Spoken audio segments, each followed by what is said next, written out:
In the world of junior golf, there's no shortage of talent, but rarely does one name rise clearly above the rest. Miles Russell was that name, the reigning AJA Player of the Year, a competitor whose rise was built not on hype but on consistency. He didn't dominate occasionally. He did it repeatedly, week after week, tournament after tournament. If there was one player who controlled the field with both technique and mentality, it was Miles. He wasn't a promise. He was the benchmark too. Those inside the junior golf circuit. His presence at the AJA Team TaylorMade Invitational came as no surprise. This was his kind of event. Not one he entered just to play, but one he was expected to win.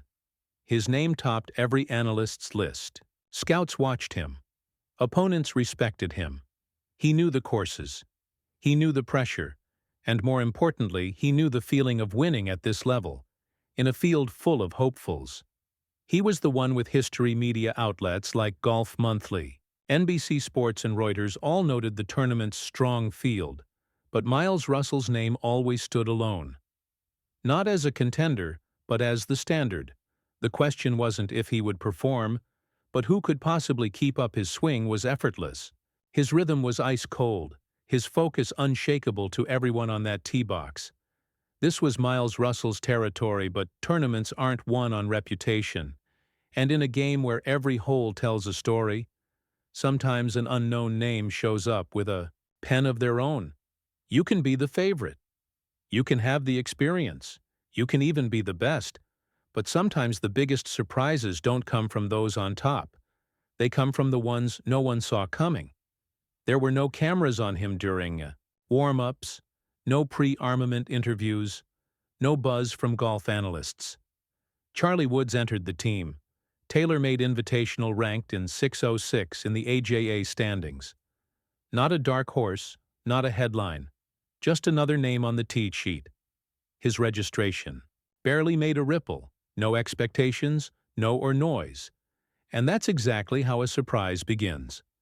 Quietly, he had played at this level before, but never on a stage in 5 AJA events. He had one top 25 finish, not bad, but not the kind of results that raise eyebrows. Every shot he took came against a mountain of comparisons. Not to other juniors, but to his last name, because when your name is Woods, you don't really get to start at zero. Charlie played his opening holes with the calm of someone who had nothing to prove, and everything. No flashy moves, no dramatic reactions, just controlled motion hole after hole. While others warmed up in the spotlight of expectations, Charlie emerged from the shadow of silence. His name wasn't on anyone's watch list, but every power, every birdie added something new weight. Not the weight of fame, but the weight of focus. When he turned in a round of 70 on day 1, a few people glanced up when he posted a 65 on day 2. No, one looked away. This wasn't luck. It wasn't a hot streak. It was calm rhythm and a plan that had been quietly taking shape long before this tournament began. The son of a legend had started doing something few expected. He began writing a story of his own, and the ink wasn't drying slowly. And yet under the radar is where stories like this are born. Every tournament day begins with numbers, but it ends with impressions on day 2 of the team. TaylorMade Invitational. Charlie Woods showed he was more than just a last name on the leaderboard. His round of 65 wasn't a fluke. It was a statement. 8 birdies, precision off the tee Irians, dropping into place like clockwork. No show, no flair. Just craftsmanship, and in a field full of promise, Charlie suddenly started setting the tone. What stood out wasn't just the score. It was his expression. Not tense, not hyped, just focused. While others in his group sped up or slowed down after mistakes, Charlie kept one rhythm. No reactions to bad bounces. No fist pumps after birdies. The pressure came, but he didn't flinch. He moved like this wasn't his biggest moment. It was his most natural one at the same time. Miles Russell continued to play. Well, no mistakes, no drama, exactly what you'd expect from the number 1, but something had shifted.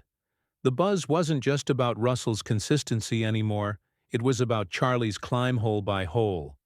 The attention began to tilt. Media started updating. Headlines, coaches checked the live scores. More often, players in the clubhouse began rethinking their Sunday pairings, because when an unknown starts rising, no one asks why, they ask when will it stop for the first time all week. The name, Charlie Woods, didn't sound like a footnote. It sounded like a threat, and it wasn't just his last name that made people watch. It was his score, his calm, his control. By the end of day 2, whispers turned into watch lists. Some rounds win a tournament, others rewrite a reputation. And Charlie Woods' final round of 66 did both 8 birdies, no double bogeys, barely a misstep. Everything seemed to click, not because of magic but because of method where others tightened up under. Sunday pressure. Charlie found another gear. His game didn't get nervous. It got sharper, and in a field full of noise he suddenly became the only sound. The difference wasn't just in the numbers, though. They spoke volumes while top favorite. Miles Russell finished at a strong 8 under. Charlie posted a final score of 15 under par. Not close, not lucky. Convincing a 3-shot margin over what many called the strongest field of the AJA season. According to Reuters, it was a statement. Win, not a flash. Not a fluke, a warning. What Charlie delivered that day wasn't a miracle round, it was control. Every shot looked rehearsed, no risky hero shots, no tentative bailouts, just cold, clean execution. Charlie played like a veteran, wrote Golf Digest, and maybe that was the most surprising part. Not that he won, but how he won. He didn't play like someone proving something. He played like someone confirming it. When the final putt dropped and the score became official, the course didn't fall silent because of disappointment. It went quiet because of realization. This wasn't just a kid playing well. This was a player arriving with intent, and just like that, the player in the shadows stepped into the spotlight. The score was final, but the real impact hadn't even started within hours of Charlie Woods locking in his win at the Team TaylorMade Invitational. The golf world began to buzz. Sports Illustrated, the New York Post. Golf Digest, they weren't writing about Tiger's son anymore.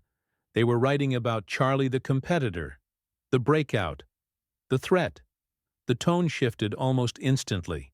He was no longer a name with expectations. He was a name to game plan around on social media. Coaches began sharing clips of his swing with words like composure, maturity, and precision.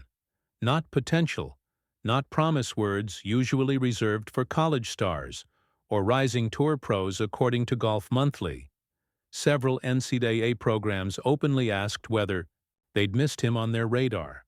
Charlie's reputation wasn't growing, it had exploded. Fans followed suit. The conversation quickly moved from cool to see him out there to how far can this kid actually go. The video of his final round was shared, broken down frame by frame, not to compare him to his father, but to understand how he had done it. The tempo, the calm, the confidence. This wasn't a son riding on borrowed glory. This was a young player forcing his way into the spotlight, on his own merit, and that conversation didn't stop at the 18th green. What once was viewed as legacy was now seen as a threat. Charlie hadn't just played well. He had started something, a story of his own, one that others were suddenly watching. He wasn't just the weekend surprise he had become, and name players would start preparing for. This wasn't hype anymore, it was happening. Some wins stay in the weekend, they happen. This one didn't. Just days after his victory at the Team TaylorMade Invitational, Charlie Woods made a leap no one saw coming. According to Reuters, he jumped from number 606 to 14 in the AJA rankings, one win, one performance, and the entire landscape of junior golf had been reshuffled. Not just because of what he did, but because of what it meant. With his new ranking, Charlie earned automatic entry into the Junior Players Championship at TPC Ceres, a proving ground where junior elites meet future pros. The same fairways where his father once made history are now his to navigate. But this time it's not about shadows or legacy. This isn't about who his dad is. It's about what he's just started. A name that once came as a footnote on the bag tag now stands alone on the leaderboard. At first, critics called it a flash. One weekend, one hot streak, but the numbers told a different story. 3 rounds under par. A calm, controlled finish. Not a moment that felt like luck. This wasn't golf magic. This was method. Technical. Deliberate. And if you can do that at 15, it's not a peak, it's a foundation. What began as another confirmation of Miles Russell's dominance ended with something far bigger. There is no longer a clear king in junior golf. The hierarchy is open. The balance of power has shifted, and at the top of that new order is a name no one can afford to ignore. And just like that, the question changed from, can he hang too?